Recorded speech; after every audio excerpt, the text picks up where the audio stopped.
Okay, so good morning. Welcome back po sa ating YouTube channel. So today gawin po natin ngayon is splicing na po tayo para sa ating bedroom at saka sa ating living area. Ngayon may papakita ko po na sa inyo yung mga gagawin natin.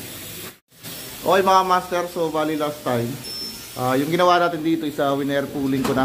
Yan. So may mga laman na yung ating mga boxes dito, mga junction box at saka yung ating mga switch. So ito, mga switch natin binabaon na rin. Kasi explain ko na sa inyo mamaya mga master yung mga pinagpapababa natin dyan. So ipakita ko muna sa inyo mga master yung ating ginawa rito, yung ating diagram. Ayan. So dito sa ating bedroom, sa living area, so nasa living area tayo. Bali dito po naka-location yung ating mga switch sa may pintuan natin. Okay. So meron tayong 3-way dito, meron tayong 2 gang na 3 gang na mga switch dito. So itong labas, ito yung ating sa may canopy. Bali magiging alternate light to. So alternate light, SC, SC, SC. So hanggang dito sa ating terrace, so meron tayong 6 na ilaw. So dito sa ating living, meron tayong 4 na ilaw na pin lights. Ayan, 1, 2, 3, 4. At saka isang center lights. And then sa canopy natin na letter E. Ayan. So meron tayong meron tayong isa rito. Okay. So dito naman ay yung letter E natin, isa naka 3-way dito. So may natin, bedroom 1 sa baba. So iti 3-way natin para hindi na lumakad si nanay dito kung please papatayin natin dito yung ating ilaw. At saka yung letter R dito na wall lights natin. So naka 3-way dito sa ating living and then dito sa bedroom ni nanay. So 3-way R, ayan, 3-way A yung ilaw natin, tsaka R natin sa wall lights. And then dito sa may bedroom natin yung 3-way, tsaka A at tsaka R natin. So pag sinabing 3-way, pwede natin patayin dito, pwede natin patayin din sa kabila. Right. So, di ko na pakita sa inyo mga master last time yung mga pinagagawa dito para mag-wire pooling. So, mabilis lang naman yan mag-wire pooling. So, papakita ko na lang sa inyo kung paano mag-splicing. So, kailangan madali lang naman mga master mag-splicing. Basta alam nyo lang yung mga step by step na gagawin natin pag tayo mag-splicing na. Okay?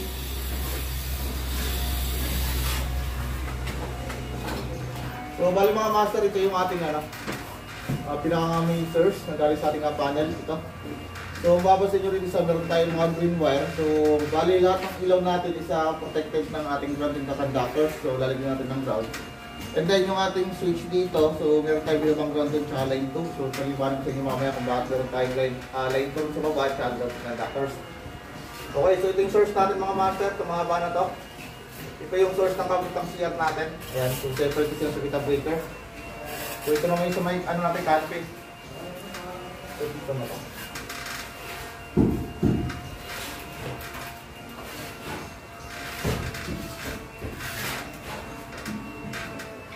Ayan, so ito yung source ng kabila natin. Yan pala. Then ito yung mga return na natin. Pakuha sa ating switch and also ito. Ayan. So madami. Ito yung mga sound ng canopy natin. Yan, and then sa canopy na rin ito. Canopy. Then canopy. Then dito sa ating loob na ito. Okay. So, unahin nyo lang mga master muna i-space dito yung ating line 1. So, color coding naman yung ginamit natin dito. So, yung red natin, ito yung line 1 natin. And then blue, yung ating line 2. Okay, so green, ating conductors. Yung itim natin, ito yung mga repair ng ating ilaw. At saka yung ating repair ng ating switch. Alright. So, unahin ko lang muna yung line 1 natin. So, pahin mo natin lahat ng red natin. Ayan. So, red ang galing source natin. So, mga red. Red. Red. At saka red. So, pag-coding naman tayo. Mababa yung ating yan. Ayan. So, pahin mo natin lahat ng red dito. So, yung line 1 natin.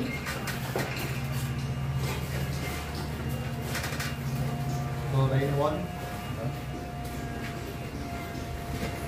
So, yung source natin, ito yung galing panel. Hindi pa babasa sa switch na dalawa. Line 1 natin. So, line 1 papunta sa ating CR. Ito na yung line natin. So, lawag na lagi tayo ng isang tangkal. Ayan. So, pati tayo mag-detail. Ayan.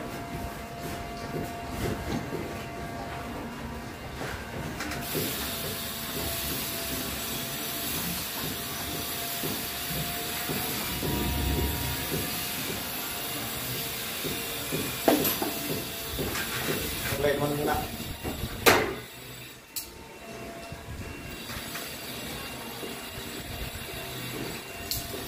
And 3.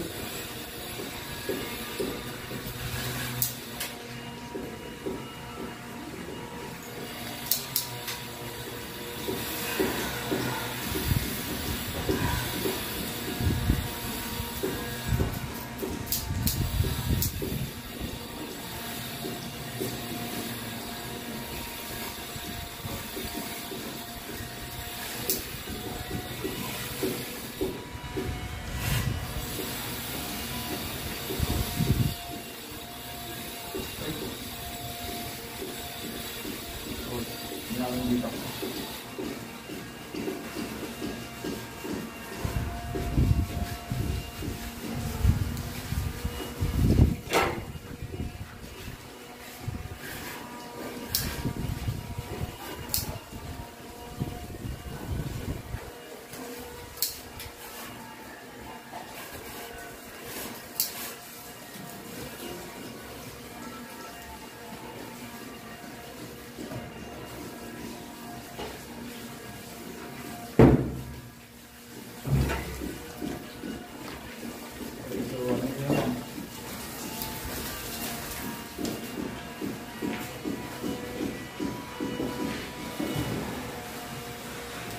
Sama-samahin na natin.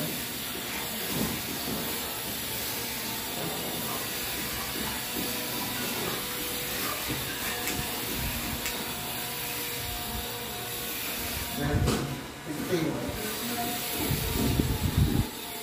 Okay, so para malis yung ating spacing dito. Okay, kasunod natin mga master sa line 2. So, supply na natin ng mga line 2 yung ating mga ilaw natin sa yung mga source na sa kabilang area. So, light blue natin, alright. Kulay blue naman po. Kulay blue naman yung kasama-samahin natin lahat.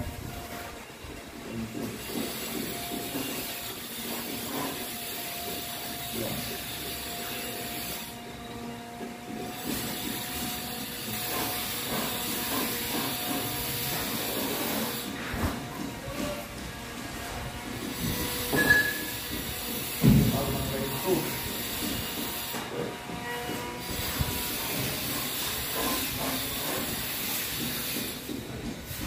Ito, lahat.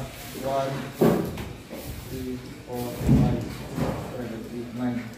So, siyam na line ito mga master. So, lahat tayo na ito ng mga line dito. Okay.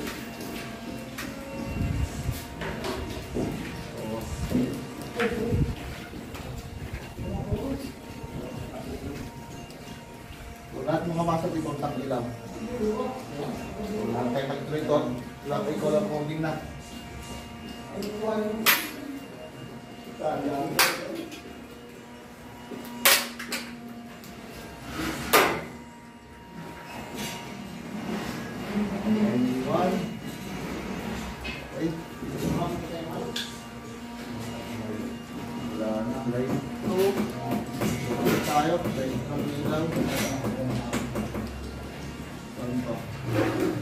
sa kabila pang-room alay mo ito. Okay,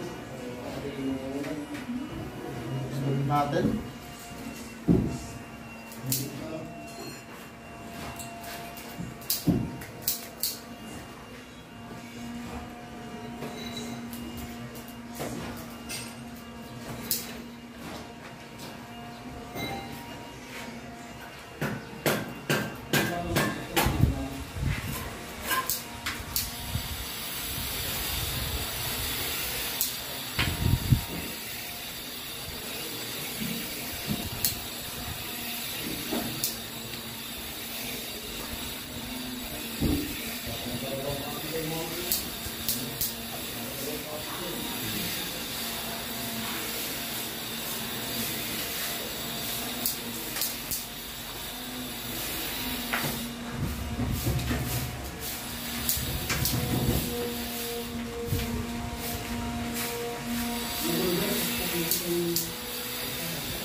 Okay, so bali siya na light ito. 1, 2, 3, 4, 5, 6, 7, 8,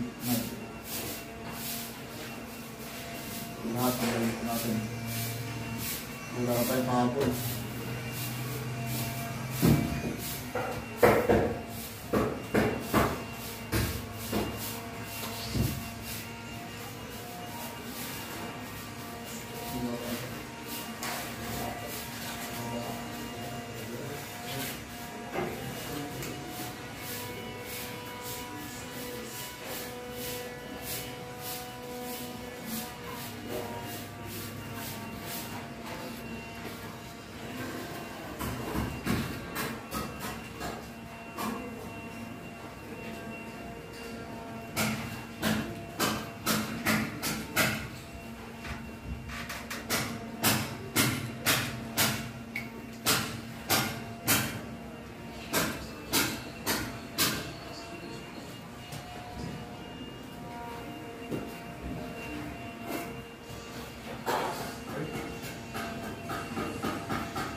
Na. Para rin lang dito. Eh, kasama-samahan ng mga tinatanggal ng kanyang positive bullet.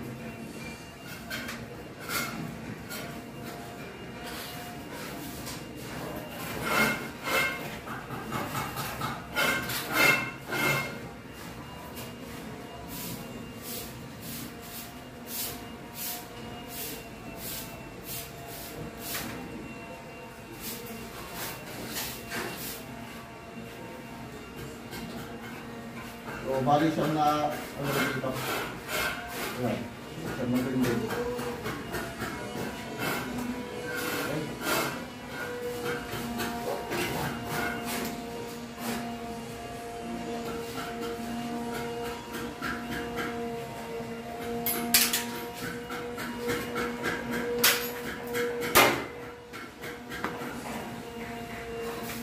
So, latan rin natin.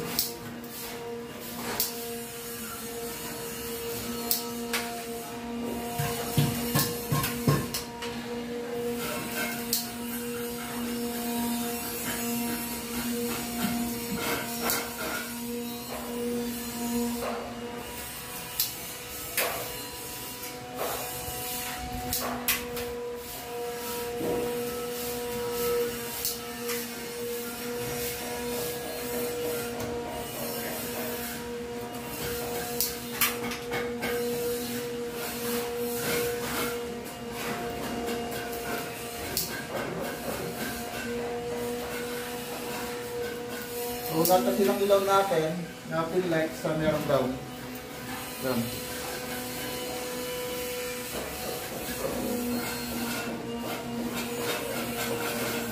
Bali siyang din, no? 2, 4, 6, 9.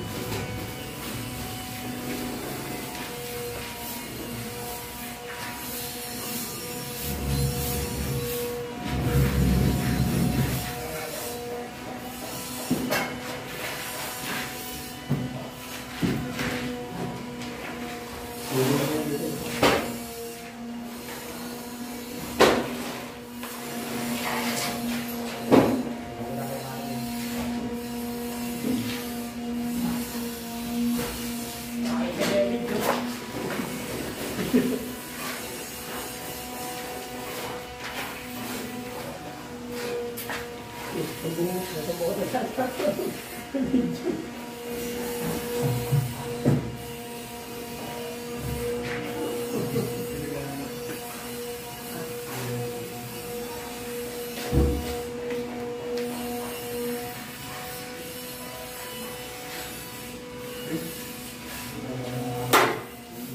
Bali guys, place natin dito yung ating long, dyan. Then line 2 natin, at saka yung ating line 1. Dyan. So, bigyan ko muna silang ating natin.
ganito naman.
So, may parating dito natin. So, may iwan dito yung mga return na natin. So, isin muna natin.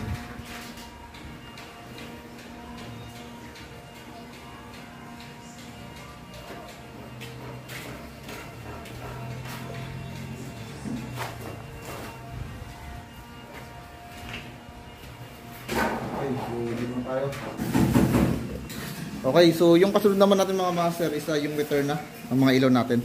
So dito sa ating living area, so nagdagdag ako ng isang strip light. So itong abang natin, ayan. Sigurado magkakaroon dito ng ako, ayan. So bali maging 5 yan. 1 2 3 4 5. So bali yung apat na pin light dyan, isang location na lang po, isang switch. So pag buhay natin ng isang switch, so apat na yung makokontrol niyan. Ito mga ito. 1 2 3 4. Then dito sa kanto, may isang strip light tayo. Okay. So itong A, ito yung sa center light natin, which is control ito ng 3-way switch natin. Okay, so mapakita sa mamaya. So ito muna yung ating splice sa taas.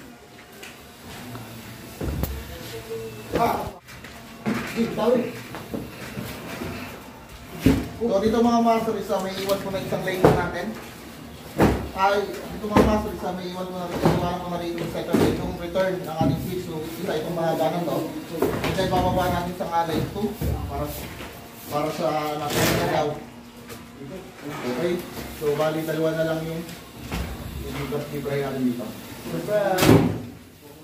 Ngayon tayo sa center lane natin, so yung freeway natin. And then yung ating line 2, yung ating return. Are. So, gagawin ko rito para sa strip light. So, pwede yung ating return ng ilaw natin. Ito yun. Yun. Tama. Ito yung sasamayan mo.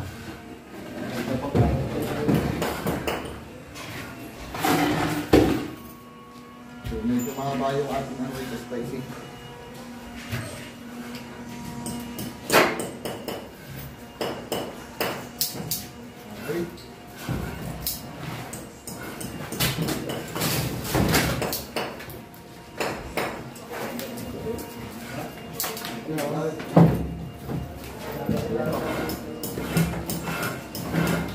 So, bali ito ay nakatibang na merong pagbiling ng isang pwede. Ayan.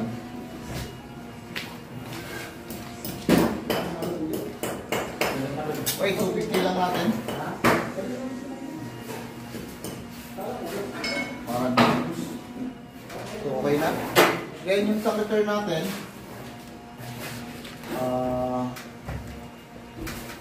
Ano ba ito?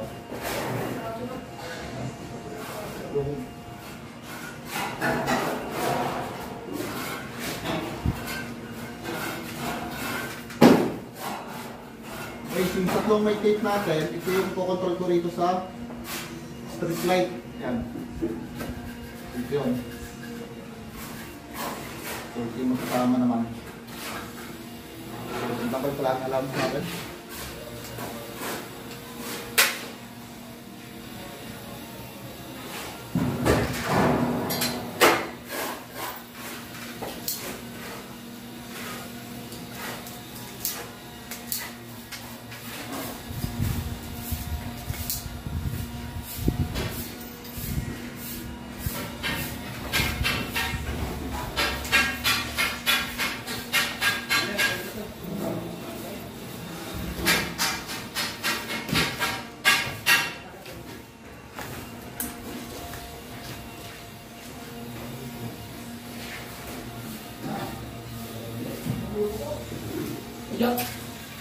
Medyo, ano na lagay yung pig? Okay, dali na. Sabi namin ko yung Dalawa, tatlo. Ito na yung kasama natin. alin? Gamit sa ginamit na yung nagkaroon grinder sa dito ng talagbok. Okay mga master, so bali tapos na po natin space dito yung ating mga linya. So yung lagi nyo lang po nga tatandaan, ang una po natin ditong splice yung para sa line 1 natin. Okay, so yung line 1 natin sa red, ayan, so pinagsama-sama master. Ayan, sama-sama. And then yung line 2 natin, lahat po ito itatakbo sa ilaw natin. Ayan mga master. Then meron tayong grounding conductors dito. Ayan, so lalagyan natin ng grounding yung ating mga ilaw. Ayan. Then yung mga return na po natin. Okay, so bali, pagkasamahin lang po natin return ng ilaw natin at return ng ating switch. So, dito na po siya bumaba. So, explain ko na lang sa inyo sa baba para mas maintindihan ninyo. Okay, so dito sa ibaba mga master, so ito yung ating switch natin. So, dito sa unang box natin sa 3-gang switch po yan. Ayan. So, meron tayo rito ito yung ating supply. Ito yung ating line 1. So, yung red natin. And then, itong tatlo, ito yung ating mga return. Okay, so unang may tape natin, ito yung ating para sa ilaw natin, control, center light. Then itong ikalawa, isa para sa ating pin lights na 4. And then itong tatlo, ito ay para po sa ating cog light. So dito naman sa ating center light, it's na isang may tape natin, ito yung i-control po natin na 3-way. Which sa isang 3-way po natin, isa dun nakakonect sa room ni nanay. Okay, so okay na po tayo dyan. And then ito yung ating maging common. Yan, itong kulay blue. Then ito yung ating traveler natin. Okay. So yun mga master, okay na tayo. And then dito tayo sa second. Yan, second box. So tatlo ulit itong mga master. Ayan. So mamaya yung pansin itong ating blue tsaka green.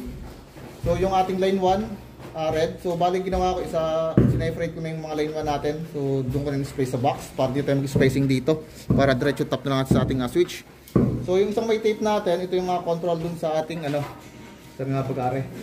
Sa labas, sa ilaw sa canopy na isa. And then itong ikalawang may tape natin, yung control naman to sa isang canopy. And then katlong tape natin, ito yung wall lamps dito sa may groove natin. Then itong kasunod, may katlong box natin, ayan. So ito naman yung control ng ating alternate light sa ating canopy. So baling 6 lights siya. So tatlo yung control ng isang natin dito. Return. Okay. So itong natin, meron all time 3-way dito mga master. Ayan. So ito naman ay tawag din magiging control ng 3-way natin dito sa ating wall light sa labas. Ayan.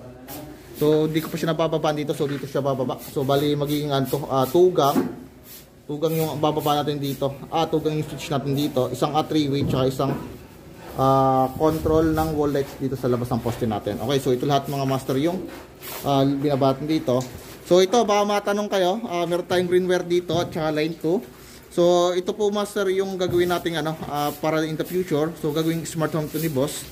So parang pwedeng makontrol dito kahit nasa abroad siya.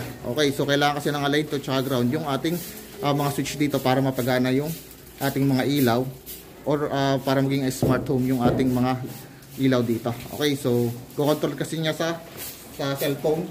So pwede niyang patay at saka buhayin. Okay, so in the future. So meron lang tayong abang dito, dalawa. Okay, so yun lang po.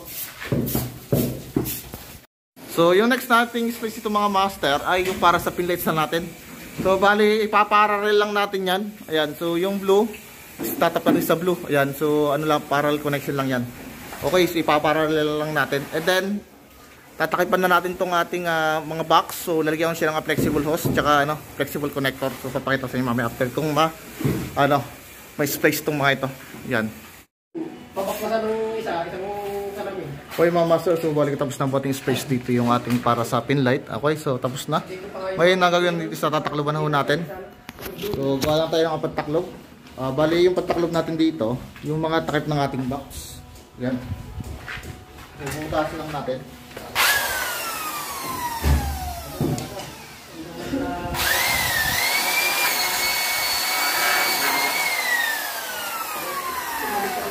Butas na. So gamitan lang natin siya ng flexible connector. Sorry. Balo dito.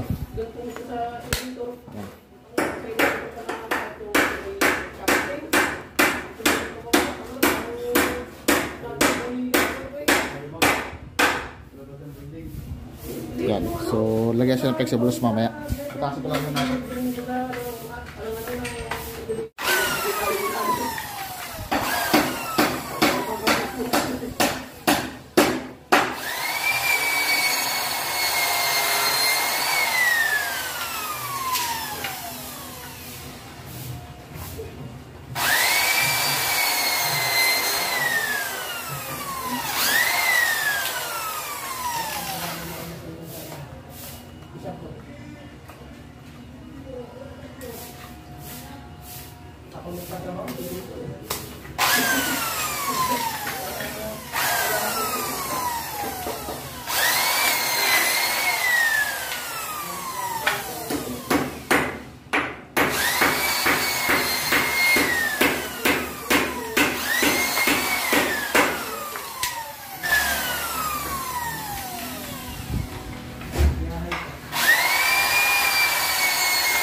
So, kakabit-kabit ang mga master yung ating post.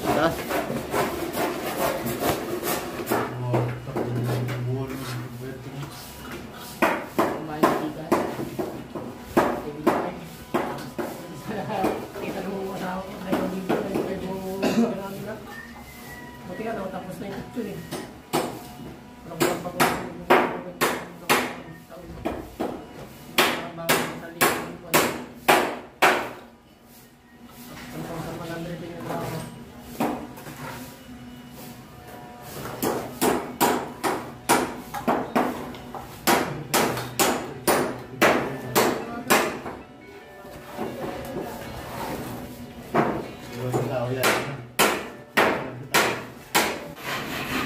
Okay mga master, so bali tapos na po natin lagyan siya ng box dito.